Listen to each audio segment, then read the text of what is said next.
इंकशाफात कुछ हुए हैं और क्या कुछ इंकशाफात है जम्मू कश्मीर के हवाले से बताएंगे सनम एजाज। बहुत शुक्रिया। ज़हूर ने जिस तरह इंकशाफात की बात की, थैलीसीमिया बीमारी है और इस थैलीसीमिया की बीमारी की वजह से जो खबरें आ रही हैं, जम्मू कश्मीर में तकरीबन 340 बच्चे जो हैं वो थैलीसीमिया का शिकार हैं। ये ब्लड के रिलेटेड जो बीमारी है इसका शिकार है। और फिर एक और इंकशाफ हुआ है, हमारे यहाँ जम्मू कश्मीर में हर साल एवरेजन 70% पॉपुलर जो बर्थ रेट है हमारा, वो 70% बच्चों का जो जन्म है वो जराई से, यानी नेचुरल जो वे है उसे नहीं बल्कि सर्जरी करके बच्चों को जन्म दिया जाता है। और ये प्राइवेट अस्पतालों में 100% जो है, वहाँ प्राइवेट अस्पतालों में 100% जराई जो है वो की जाती है, सर्जरी की जाती है ऐसी। तो और जबकि सरकारी स्कूल जो है वह एवरेजन 50%। ये एक सनसनीखेज इंकशाफ हुआ है। और थैलीसीमिया से लेके हमारा हेल्थ इंफ्रास्ट्रक्चर में जो लोगों की प्रायोरिटी रहती है कि जराई हो, डिलीवरी में जराई हो यानी सर्जरी हो, तो ये सर्जरी का मामला कहें हमारे यहाँ फैशन बना है, क्योंकि प्राइवेट अस्पतालों की ये पहली प्रायोरिटी बनी है। वहाँ पे उसकी वजह भी बहुत सी है। एक वजह ये भी है कि सर्जरी के डॉक्टर साहबान एक्स्ट्रा चार्जेस करते हैं, अस्पताल के मालिक का एक्स्ट्रा चार्जेस, और लेकिन इसके साइड इम्पैक्ट्स जो है, साइड इफ़ेक्ट्स जिसे हम कह सकते हैं, वो भी है। क्योंकि एक नेचुरल कुदरत, कानूनी कुदरत जो है, ये कानूनी कुदरत के ख़िलाफ़ है। और इसमें बहुत से लोग जो है कि जो बच्चा जराई से पैदा होता है उसके बारे में भी आम तौर पे कहा जाता है कि इंस्टेड ऑफ नेचुरल जो तरीक़ाकार है कुदरत का, उसके बरक्स उससे जराई से पैदा जब किया जाता है तो उसमें बहुत सी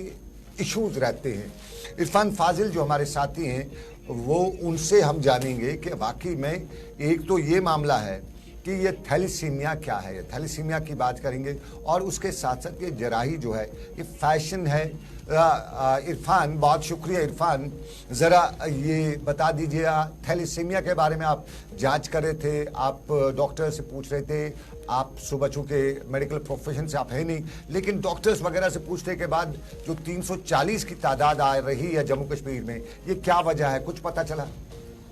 देखिए सनम, जहां तक थैलीसीमिया का ताल्लुक है, ये एक डिसऑर्डर है, डिसऑर्डर इन ब्लड ट्रांसफ्यूजन।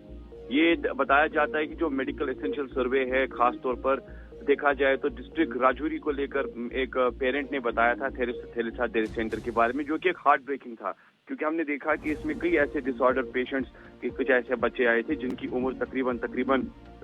5 से 6 महीने की बताई जाती है। और खास तौर पर ये फेमिलर केसेस जो है ये पेरेंट्स के जरिए ही पाए जाते हैं, क्योंकि इसका जो मेन डायग्नोस्टिक थैलेसीमिया रीजन है वो ये है कि ब्लड ट्रांसफ्यूजन के मामला को लेकर, क्योंकि इसकी जो बीमारी है, जब ये डिफिशियंसी पैदा हो जाती है तो एक बॉडी में बच्चे का बॉडी जो कलर जो है वो पेल हो जाता है, और उसके जो एलिमेंट्स है जैसे लिवर खास तौर पर, उसकी एक एनलार्जमेंट जो है वो बढ़ जाती है और प्रॉब्लम स्प्लीन में चली जाती है। तो ये खास तौर पर अगर देखा जाए तो एक बड़े मिस्टेक है, खास तौर पर जब क्या इनिशियल वीक्स पर प्रेगनेंसी के बारे में अगर देखा जाए, जो माँ अपने बेबी को वूम में कैरी करती है, तो डायग्नोसिस के हवाले से बताया जाता है कि मेडिकल एक्सपर्ट कि उनको जितने भी प्रेगनेंसी वीमेंस वगैरह है उनको पहले से ही थैलेसीमिया का टेस्ट करना चाहिए। खास तौर पे उन कॉलेज स्टूडेंट्स को जो कि अभी पढ़ाई कर रहे हैं, उनके बारे में जो होते हैं उनको पहले से इस चीज के बारे में जनरल एक टेस्ट करना चाहिए, ताकि वो थैलेसीमिया और ब्लड ट्रांसफ्यूजन के मामला को लेकर अवेयर है। क्योंकि कई सारे हमने देखे 3-4 ऐसे पेशेंट्स हैं जिनको बाद में पता चल जाता है कि आखिरकार हुआ क्या है, और फिर आप इसके लिए ब्लड बैंक्स वगैरह की सर्वे करते हैं। और तकरीबन अगर मैं कहूँ तो कितने सारे ऐसे डे केयर सेंटर्स हैं कश्मीर में जहां आप ट्रांसफ्यूजन कर सकते हैं, ब्लड ट्रांसफ्यूजन कर सकते हैं। बताया जाता है कि तकरीबन जो चिल्ड्रन है ब्लड ट्रांसफ्यूजन के मामला को लेकर कभी-कभी हफ्ते में 2 बार